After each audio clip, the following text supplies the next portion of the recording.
오늘도 너무 보고 싶었던 우리 주하나 성도님들 함께 만나서 예배드리게 되어서 너무 기쁘고 반갑고 좋습니다.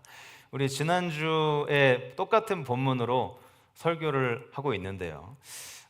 그래서 똑같은 설교를 두 번 반복하나라고 생각하실 수도 있는데 그게 맞습니다. 똑같은 설교를 하지만 전혀 다른 주제이고 또 이 주제가 여러분들에게 너무나 중요하기 때문에 같은 설교를 두 번 하게 되었습니다. 여러분 집에 성경책이 다 하나 혹은 한 권 이상씩은 다 있으실 것입니다. 그런데 이 세상의 모든 책들 중에서 여러분이 가지고 계신 성경책과 같은 책은 없다는 사실 여러분 알고 계셨습니까? 여러분이 가지고 있는 성경책은 이 한 권이지만 그 안에는 66권의 책이 들어 있습니다. 구약에는 몇 권이 있죠? 39권이고 신약에는 27권. 쉽게 외우는 방법 우리 구구단 39, 27. 구약은 39, 신약은 27. 이렇게 외우시면 되게 쉽습니다.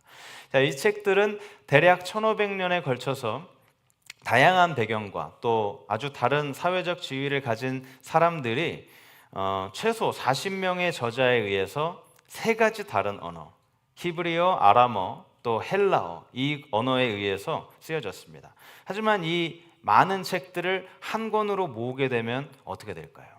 이렇게 66권의 책이 따로 모여진 모음집 책이 되는 것이 아니라 이 많은 책들이 딱 한 권의 책을 만들게 됩니다.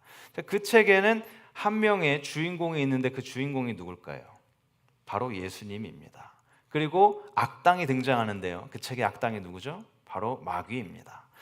이 두꺼운 성경책에는 한 가지 주제가 있는데요. 그 주제는 바로 구원입니다. 그래서 성경을 읽다 보면 특히 구약에 이 구원의 주체가 되시는 예수님의 모습을 우리가 계속해서 발견할 수 있는 것입니다.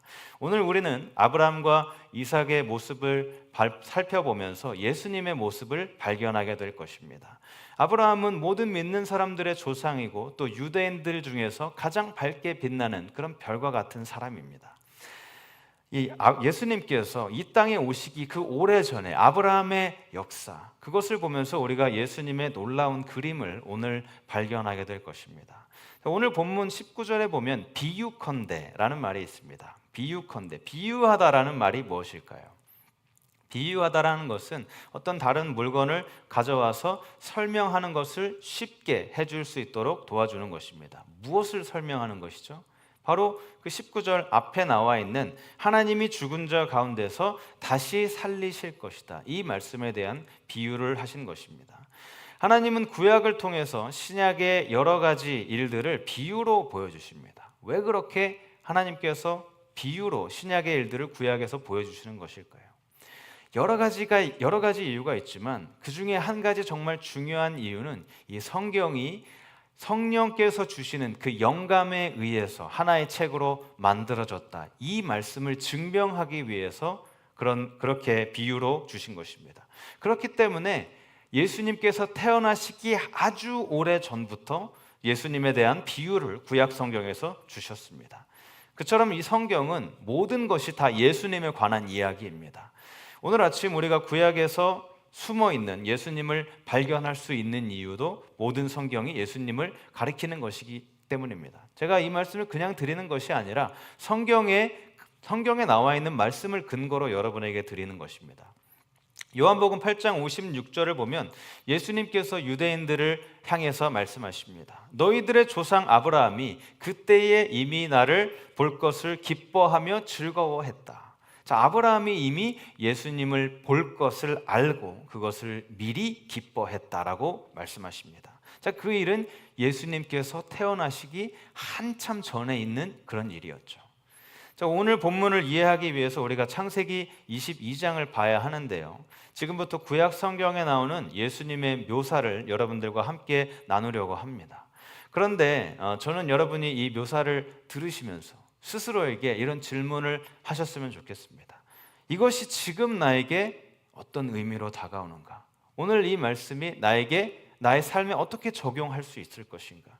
그런 마음을 가지면서 말씀을 들을 때에 하나님께서 여러분에게 맞춤형, 그 커스터마이즈드 된 그런 제작된 개인적인 말씀을 여러분의 마음에 주실 줄로 믿습니다. 첫 번째는 구약의 사람을 통해서 예수님을 보여주시는데요. 그 사람은 바로 이삭입니다.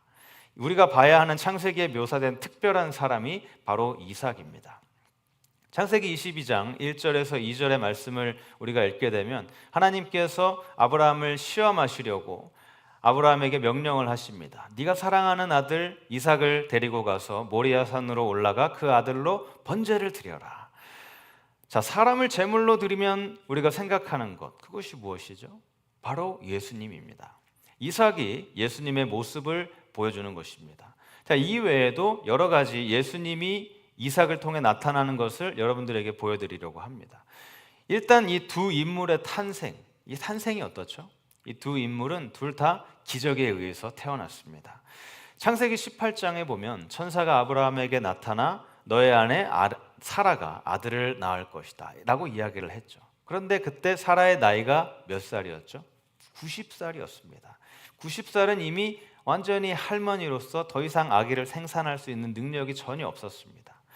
그래서 그 천사의 이야기를 듣고 이 사라가 속으로 비웃었습니다.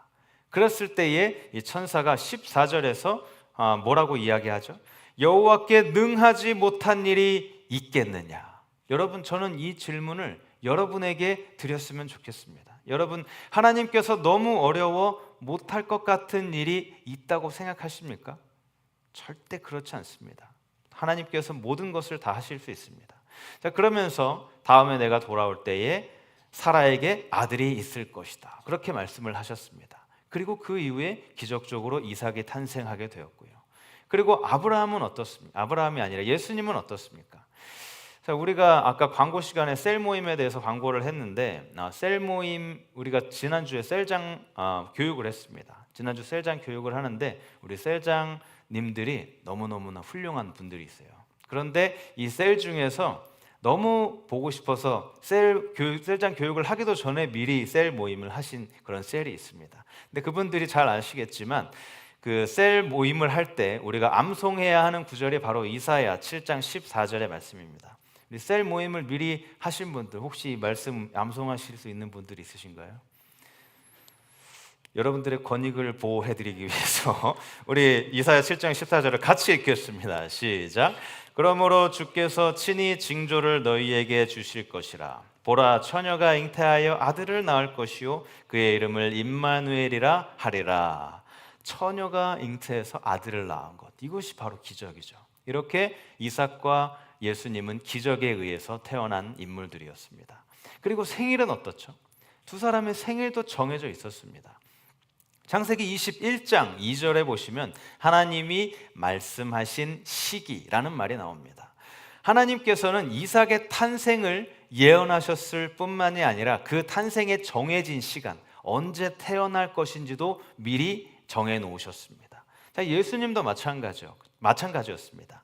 갈라디아서 4장 4절에 보면 때가 참에 하나님이 그 아들을 보내사 여자에게서 나게 하신다, 그렇게 말씀을 하셨죠. 이삭처럼 예수님도 딱 정해진 때에 태어나게 하셨습니다. 그리고 둘 다 하나님께서 이름을 정해주셨습니다. 먼저 이삭의 이름입니다. 창세기 17장 19절을 보면 하나님께서 아브라함에게 너의 아내 사라가 아들을 낳으리니 그의 이름을 이삭이라 하라. 그리고 또 예수님은 어떻죠? 마태복음 1장 21절에 보면 마리아가 아들을 낳으리니 그의 이름을 예수라 하라. 이렇게 이삭의 이름, 예수님의 이름 다 하나님께서 이미 정해 놓으셨습니다. 그리고 기적적으로 태어난 것에 대해서 좀 부연 설명을 드리자면 이삭이 태어날 때 아브라함이 100살이었고 사라가 90세였기 때문에 더 이상 아기를 만들 수가 없었습니다. 그렇지만 기적적으로 이삭을 낳게 되죠. 예수님도 마찬가지로 동정녀, 처녀를 통해서 태어나게 됩니다. 자, 마리아가 그 이야기를 들었을 때, 천사가 나타나서 그 이야기를 들었을 때 이렇게 이야기를 합니다. 어떻게 그럴 수가 있습니까? 그 일은 전혀 말이 되지 않습니다. 저는 처녀입니다. 자, 그랬을 때 천사가 뭐라고 하죠? 우리 누가복음 1장 37절의 말씀을 같이 읽도록 하겠습니다. 시작. 대저 하나님의 모든 말씀은 능하지 못하심이 없느니라. 아멘. 유대인들은 아직도 예수님을 인정하고 있지 않습니다. 동정녀 탄생의 기적을 절대로 믿지 않죠.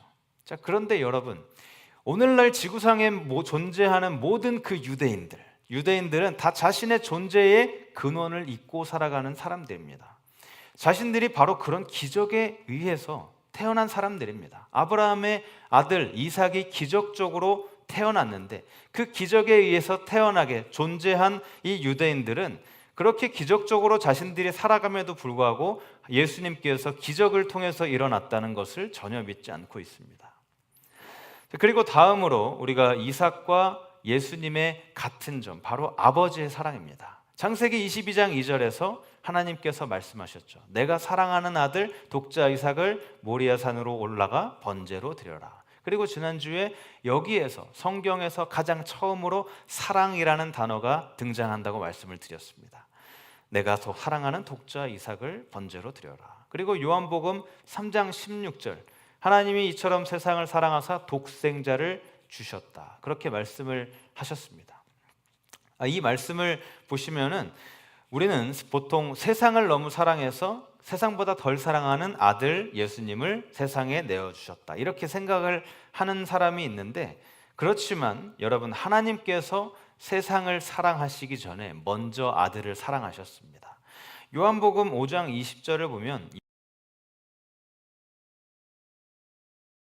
모든 일을 아들에게 보이신다라고 말씀을 하셨습니다. 이 아들을 사랑하는 아버지의 마음, 바로 아브라함과 하나님의 마음이 똑같은 것입니다. 그리고 이삭과 예수님 둘 다 제물로 바쳐졌고 둘 다 부활했습니다.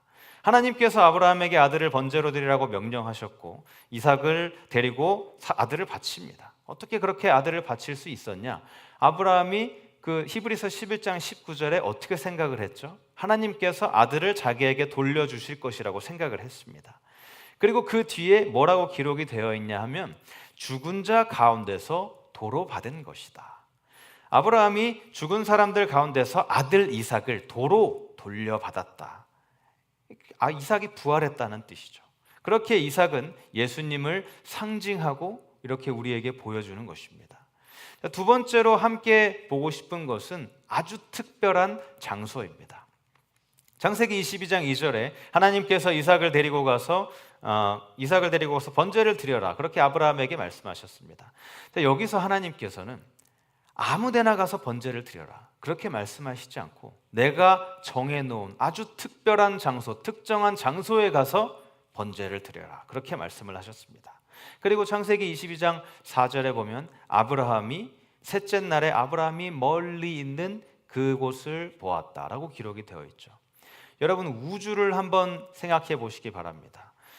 우주에는 이 알려진 은하계만 1000억 개 이상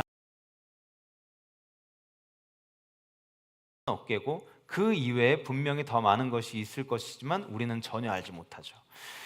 우리가 밀키웨이로 알고 있는 이 은하수가 있습니다. 이 은하수는 길이가 10만 광년이나 되고요. 그리고 끝에서 끝의 길이가 한 1000억 마일 정도 된다고 합니다. 하나님께서는 그 엄청나게 많은 은하들 중에서 한 가지 은하를 선택하시고요.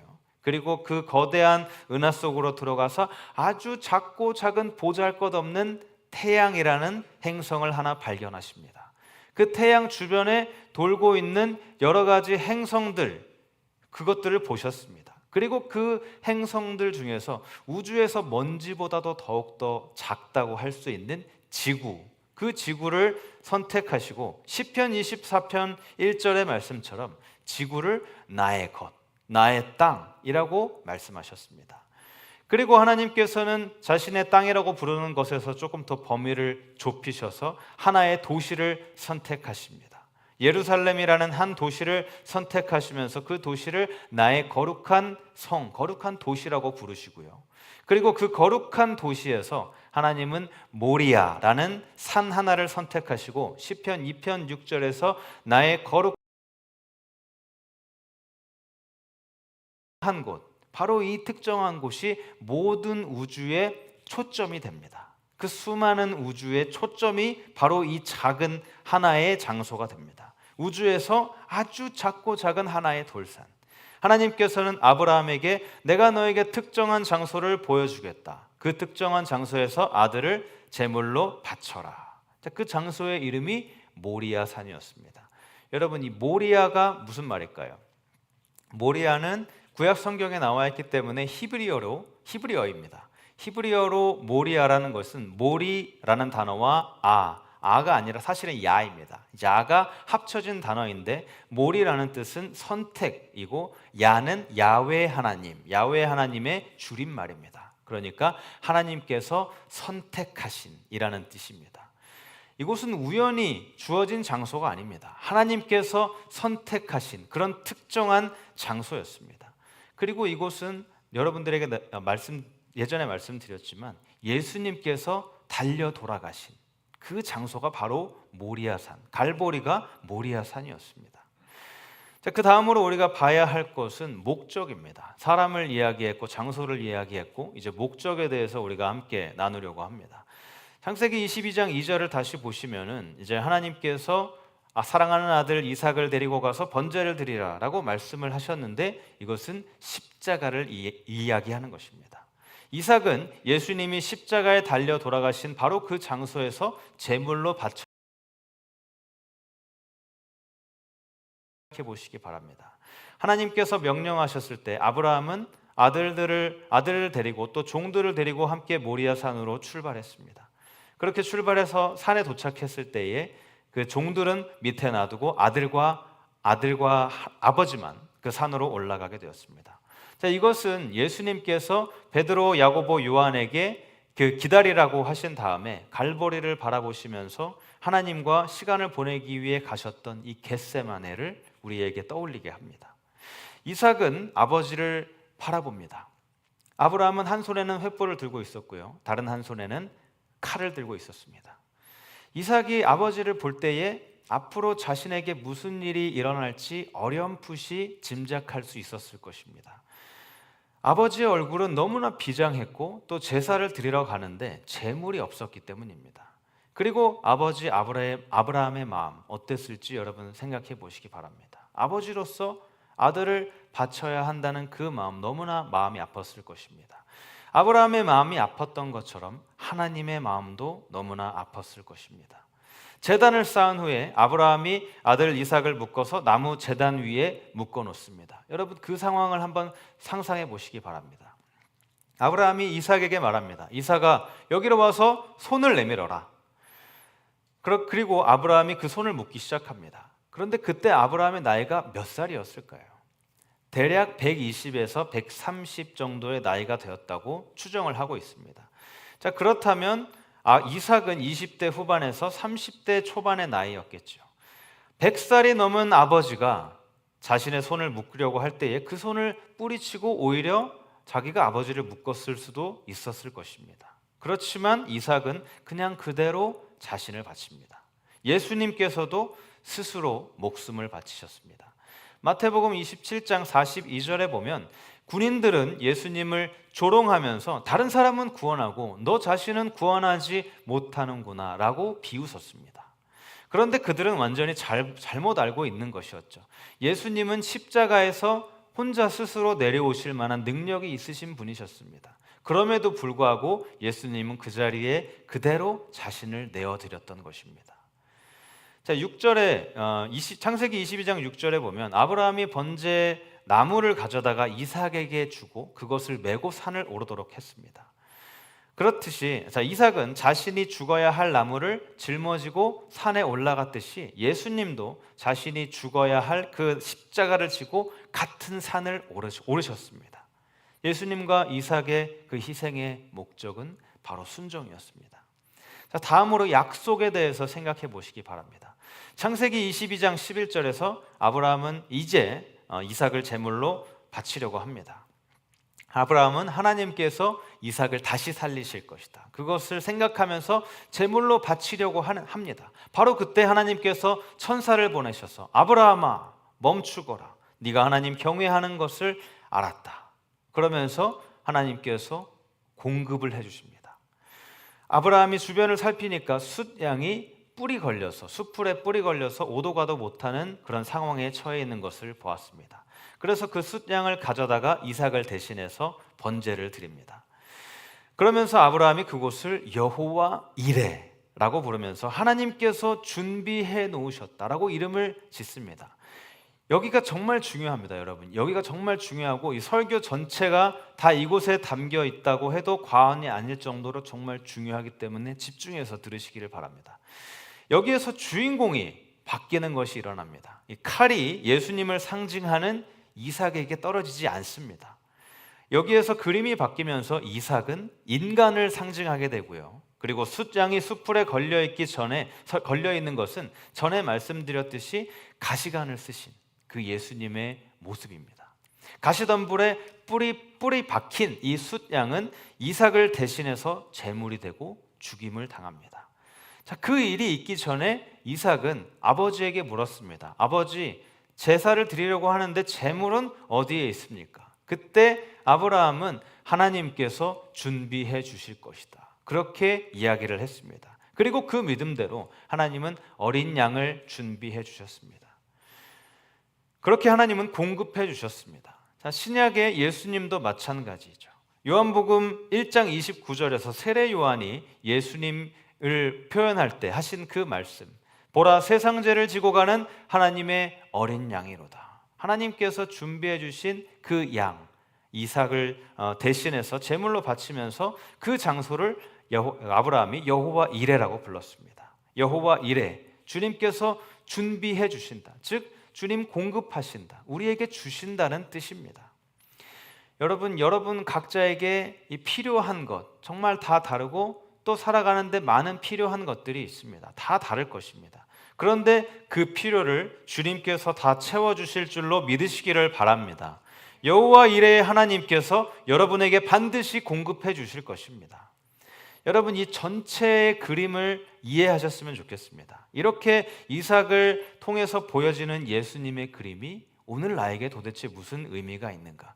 오늘을 살아가는 나에게 이 말씀을 어떻게 내 삶에 적용할 수 있는가? 여러분, 만약 하나님께서 우리와 같은 사람이라고 가정을 하시고요, 사람이 되신 하나님께서 여러 가지 약속을 미리 이미 하셨습니다. 그런데 그 약속 중에서 가장 지키고 싶지 않은 약속이 있다라고 한다면 그 약속이 무엇일까요? 가장 지키고 싶지 않은 큰 유혹을 받은 약속, 너무 지키기 싫은 약속은 바로 아들인 예수님을 내어주겠다라고 하셨던 그 약속일 것입니다. 하나님께 내가 마음이 바뀌었어, 만약 내가 마음이 바뀌었어 라고 말씀하실 기회가 주어졌다면 바로 그때였을 것입니다. 그런데 저는 여러분께서 이 성경 구절을 꼭 기억하셨으면 좋겠습니다. 오늘 이 말씀의 전체 핵심이 요약이 되어 있는 말씀이 바로 이 성경 구절인데요, 로마서 8장 32절의 말씀을 함께 읽도록 하겠습니다. 시작. 자기 아들을 아끼지 아니하시고 우리 모든 사람을 위하여 내주시니가 어찌 그 아들과 함께 모든 것을 우리에게 주시지 아니하겠느냐. 바로 이 말씀입니다. 아브라함이 이삭을 바치려고 하는 그 순간에 아브라함아 그러지 말아라, 그렇게 하나님께서 말씀하셨습니다. 하나님은 아브라함의 아들을 살려주셨습니다. 그런데 자신의 아들은 살리지 않으시고 우리에게 내어주셨습니다. 하나님의 아들 예수 그리스도는 이 창세기 22장의 상징이 되었고 예언이 되었습니다. 하나님께서 자신을 어린 양으로 내어주신 것입니다. 인간의 육신을 입으신 하나님께서 바로 저와 여러분을 위해서 죽으신 것입니다. 이 사도 바울이 로마서 8장 32절에서 하나님께서 자기 아들을 아끼지 않고 내어주셨는데 그 무엇에, 주변에 무엇이 뭐가 아깝겠느냐, 그렇게 이야기를 합니다. 자, 어떤 사람이 만약 저에게 오늘 그 드럼을 치는 제 아들을 내어달라라고 말을 한다면 제가 뭐라고 대답할까요? 이런 정신 나간 사람 하면서 안 좋은 소리를 하면서 절대 안 된다, 그렇게 이야기를 하겠죠. 그런데 그 사람이 만약에 당신 아들을 나에게 내어주어서 대신 희생시킨다면 정말 많은 사람이 살게 될 것입니다. 죽기 전의 과정은 조금 고통스러울 수 있습니다. 고문을 당하고 또 채찍을 맞고 그런 어려운 일이지만 이 일은 대의를 위한 일입니다 라고 말하면 어떨까요? 제가 아들을 내어줄까요? 절대 그렇지 않습니다. 절대 그럴 수 없습니다. 이유가 어쨌든지 간에 저는 절대 아들을 내어줄 수 없습니다, 이렇게 이야기할 것이고 여러분들도 마찬가지일 것입니다. 그런데 만약에, 정말 만약에 아주 큰 뜻이 있고 또 그 사람을 너무 사랑해서 우리의 아들을 내어주었다라고 가정해 보시기 바랍니다. 그렇게 아들을 넘겨줄 만큼 그 사람을 사랑했는데 그 사람이 아들을 받고 나서 그 아들이 쓰던 컴퓨터 제가 가져도 됩니까? 그 아들이 입던 옷, 또 자동차, 집 가져도 됩니까? 하면은 뭐라고 하시겠습니까? 그렇게 아들을 줄 만큼 사랑했는데 그런 것들은 너무나 쉽게 그 사람에게 줄 수 있지 않겠습니까? 바로 이처럼 하나님께서 아들인 예수님을 우리에게 주셨는데 다른 것들은 우리에게 주지 않으시겠습니까? 공급하시는 하나님, 여호와 이레의 하나님께서 위대한 선물인 예수님을 우리에게 주셨기 때문에 다른 모든 선물도 우리에게 다 주실 것입니다. 하나님은 약속을 지키시는 신실하신 분이기 때문입니다. 여러분, 말씀을 이제 마무리하겠습니다. 저는 삶에서 그렇게 공급해 주시는 여호와 하나님, 여호와 이레의 하나님을 경험했습니다.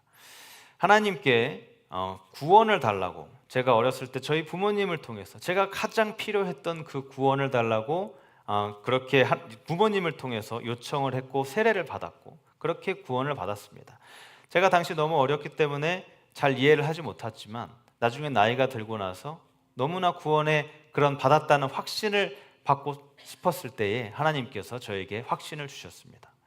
그렇게 예수님께서 저에게 구원을 주셨고, 그리고 제가 신학교에 가기 전에 머리가 너무 아파서 깨질 것 같은 그런 고통으로 입원한 적이 있었습니다. 제가 여러분에게 말씀드린 적이 있는데 그때 하나님께서 저를 종으로 부르신다는 것을 제가 알았는데 그 당시 너무 머리가 아프고 그리고 열이 40도 이상 났기 때문에 그냥 죽을 것 같았습니다. 그래서 그냥 하나님 마음대로 하세요, 하나님 그냥 마음대로 알아서 하세요 라는 심정으로, 그런데 기도할 힘도 없어서 어머니에게 대신 기도해달라고 말씀을 드렸습니다. 그랬더니 바로 그 다음날 하나님께서 회복을 공급해 주셨습니다. 입원해 있었는데 바로 그 다음날 다 나았고, 병원에서도 결국 원인을 찾을 수 없지만 제가 다 나았으니까 그냥 퇴원시켜 주었습니다. 하나님께서 치료를 그렇게 공급해 주셨습니다. 그 전에도 초등학교, 중학교, 고등학교 다 다녔고 하나님께서 모든 것을 채워주시고 공급해 주셨습니다. 제 아내와 함께 뉴저지에서 교회를 개척했을 때에 어디로 가야 할지, 어떻게 해야 할지, 무엇을 해야 할지 몰랐습니다. 그런데 하나님께서 그것도 채워주셨습니다. 제가 공부하고 있던 그 신학교 바로 안에서 그 가정에서 개척을 해서 학생들과 함께 예배를 드렸는데 조금씩 점점 더 성장해지면서 이제 더 이상 예배를 드릴 수가 없어서 학교 바로 옆에 있던 장로교회, 500석 장로교회, 저희 교회 본당보다 더 큰 장로교회를 200불에 렌트할 수 있게 해주셨고, 시간이 지나 100불로 깎아주고 나중에는 아예 키를 주면서 돈도 받지 않았습니다. 그리고 또 부족한 생활비는 부모님과 또 교회들을 통해서 그렇게 채워주셨습니다.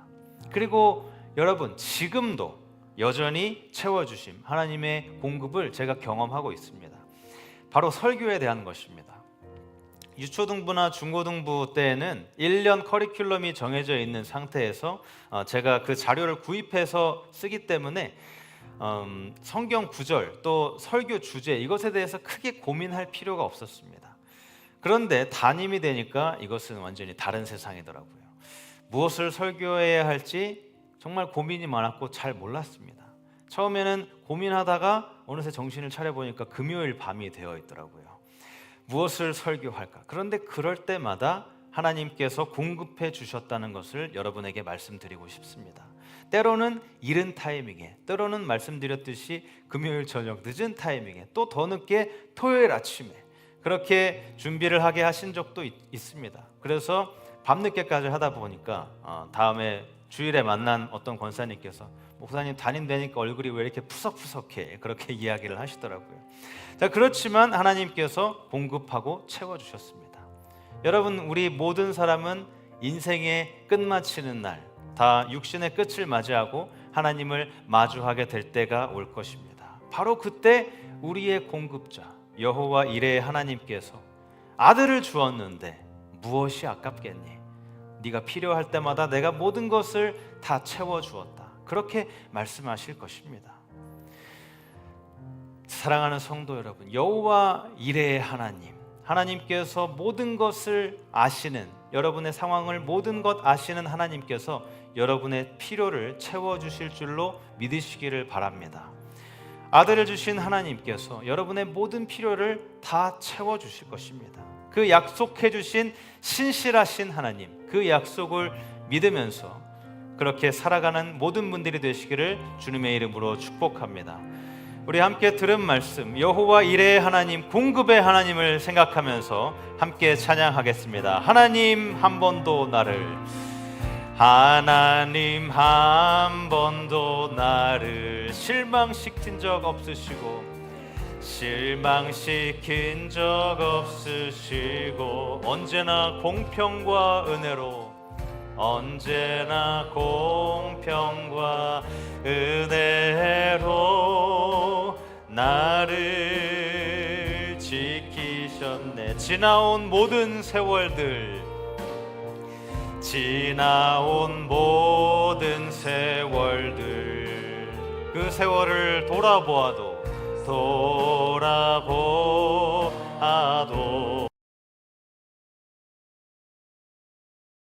이래 하나님, 우리에게 공급해 주시는 그 하나님의 손길이 안 미친 것이 하나도 없습니다. 전혀 없네. 오 신실하신 주, 오 신실하신 주, 오 신실하신 주, 약속을 지키시는 신실하신 주님입니다.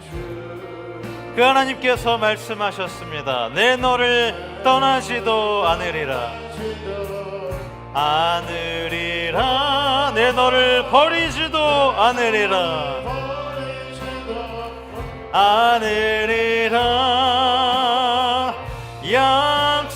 약속하셨던 주님, 그 약속을 지키사, 그 약속을 지키사 이후로도 영원토록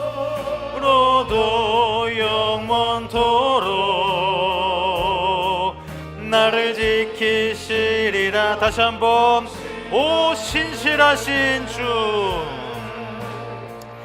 오 신실하신 주, 신실하신 주님, 약속을 지키시는 주님입니다. 하신 주, 그 주님께서 여러분에게 말씀하십니다. 내 너를 떠나지도 않으리라,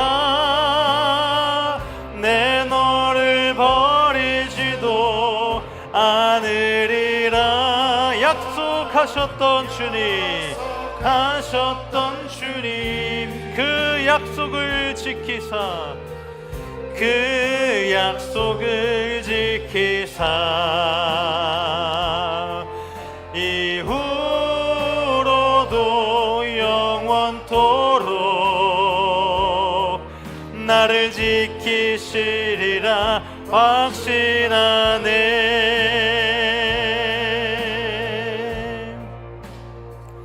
시간 함께 합심해서 기도합니다. 나의 필요를 채워주시는 하나님, 이전에도 공급해 주신 그 하나님께서 지금도 앞으로도 우리의 필요를 채워주시고 공급해 주실 것을 기대하면서 다 함께 통성으로 기도하며 나아갑니다. 하나님, 우리에게 약속해 주시고 우리의 필요한 모든 것을 채워주시겠다고 약속하신 그 주님, 신실하신 약속을 지키실 하나님을 우리가 믿고 기도하며 나아갑니다. 여호와 이레의 하나님, 우리의 상황을 아시고 우리의 모든 필요를 채워주실 그 하나님을 우리가 믿으며 나아갑니다. 아들을 내어주신 그 하나님께서 우리의 모든 필요를 채워주실 그 하나님, 우리 하나님을 믿고 의지하며 하나님 우리가 나아가게 하여 주시옵소서. 하나님, 정말 우리의 필요를 아시고 우리를 그 채워주시는 하나님, 우리가 어디로 갈지 무엇을 해야 할지 그것을 모를 때, 또 우리가 아무 방법이 없는 것 같을 때에 하나님께서 우리에게 약속해 주시고 필요를 채워주시는 그 여호와 이레의 하나님을 믿고 우리가 승리하며 살아가게 하여 주시옵소서. 주님께서 도와주시고 함께 하실 줄로 주님 믿습니다.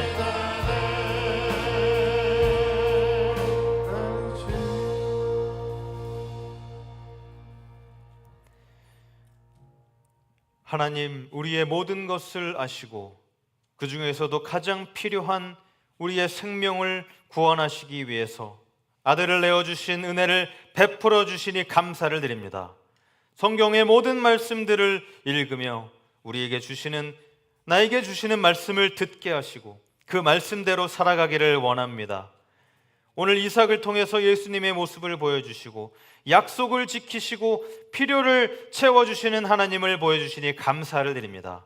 우리의 모든 슬픔과 괴로움과 고통을 아시는 하나님, 우리가 여호와 이레 우리의 공급자 되시는 하나님을 의지하며 나아갑니다. 때로는 내게 없는 것을 보면서 우리가 불평을 하면서 살지만 우리에게 필요 없기 때문에 주지 않으셨다는 것을 깨닫고 주신 것에 만족하며 주님 뜻에 순종하고 나의 모든 필요를 채워주시는 하나님께 감사로 영광 돌려드리며 살아가도록 도와주시옵소서. 신실하신 주님을 찬양합니다.